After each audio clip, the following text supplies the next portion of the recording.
Hello friends, welcome to home style cooking with RJ. আমার আজকের recipe কম বেশি সবারই অত্যন্ত প্রিয় এবং পছন্দের আলু পোস্ত রেসিপি। অনেকেই আলু পোস্ত অনেক বেশি পছন্দ করেন এবং প্রায় রোজই খেয়ে থাকেন। আলু পোস্ত বানানো অনেক সহজ এবং অনেকেই অনেক রকমভাবে আলু পোস্ত রান্না করেন। আমি কিভাবে আলু পোস্ত রান্না করি তাই আপনাদের আজ শেয়ার করব। তো চলুন ভিডিওটি শুরু করা যাক। আলু পোস্ত বানানোর জন্য এখানে আমি 3টি আলু নিয়েছি। আলুর খোসা ছাড়িয়ে ধুয়ে পরিষ্কার করে ছোট ছোট কিউব আকারে টুকরো করে নিয়েছি। এবার চুলায় একটি কড়াই গরম করে দিয়ে দেব পরিমাণ মতো সরষের তেল। অনেকেই অন্য তেলও ব্যবহার করে থাকেন, কিন্তু আমি সরষের তেলে আলু পোস্ত রান্না করি। আলু পোস্তর টেস্ট সরষের তেল ছাড়া ভালো হয় না। তেল গরম হয়ে গেলে দিয়ে দেব একটি শুকনো লঙ্কা এবং হাফ চামচ পাঁচফোড়ন।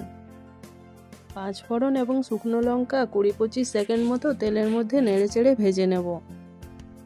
শুকনো লঙ্কা এবং পাঁচফোড়ন তেলের মধ্যে ভালোভাবে ভাজা হয়ে গেছে। এবার দিয়ে দেব কেটে রাখা আলু।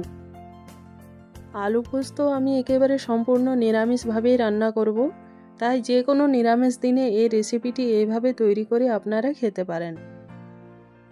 তেলের মধ্যে আলু দিয়ে নেড়েচেড়ে দিয়ে দেব পরিমাণ মতো লবণ। লবণ দেওয়ার পর আবারও ভালোভাবে আলু নেড়েচেড়ে নেব। এই সময় আমি গ্যাসের ফ্লেম মিডিয়াম করে রেখেছি। ভালোভাবে নেড়েচেড়ে নিয়ে দিয়ে দেব উপরের থেকে কড়াইতে ঢাকা। এদিকে আমি পোস্ত বেটে নেব। এর জন্য এই ছোট চামচে করে আমি নিয়ে নেব 5 চামচ মতো পোস্ত আমি পাটাতেই বেটে নেব। মিক্সিতেও বাটা যায়, কিন্তু পাটাতে বাটার একটি আলাদাই টেস্ট থাকে, তাই আমি পোস্ত রান্না করলে আমি পাটাতেই বেটে নিই। পোস্ত দেওয়ার পর দিয়ে দেব পরিমাণ মতো লবণ এবং 4টে কাঁচা লঙ্কা।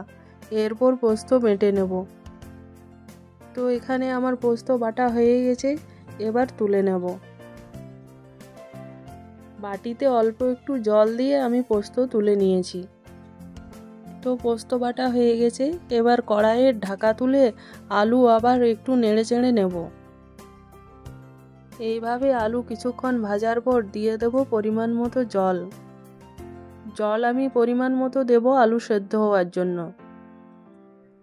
এবার কড়াইতে ঢাকা দিয়ে আলুগুলো ভালোভাবে সেদ্ধ করে নেব।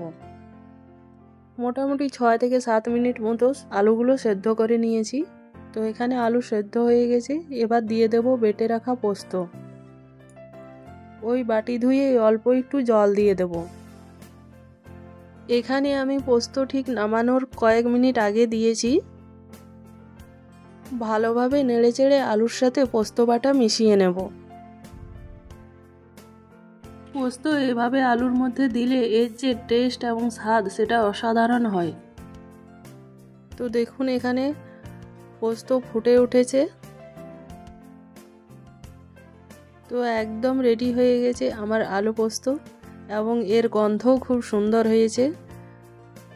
শেষে উপরের থেকে সামান্য পরিমাণ সরষের তেল দিয়ে নামিয়ে নেব। নামানোর আগে অবশ্যই উপরের থেকে সরষের তেল দিতে হবে। সরষের তেল না দিলে পোস্তর সেই স্বাদ কিন্তু হয় না। তো তেল দেওয়ার পর নেড়েচেড়ে মিশিয়ে নিয়ে এবার নামিয়ে নেব। তো দেখুন এখানে আমার সম্পূর্ণভাবে রেডি হয়ে গেছে আলু পোস্ত। নিরামিষ দিনে বাড়িতেও এভাবে আলু পোস্ত তৈরি করে দেখবেন, খেতে খুবই টেস্ট হয় এবং বাড়িতে সবাই খুব পছন্দও করবে। আমার এই আজকের রেসিপিটি আপনাদের কেমন লাগলো অবশ্যই আমাকে কমেন্ট করে জানাবেন, এবং আমার এই ভিডিওটি ভালো লেগে থাকলে অবশ্যই লাইক, শেয়ার এবং সাবস্ক্রাইব করতে ভুলবেন না।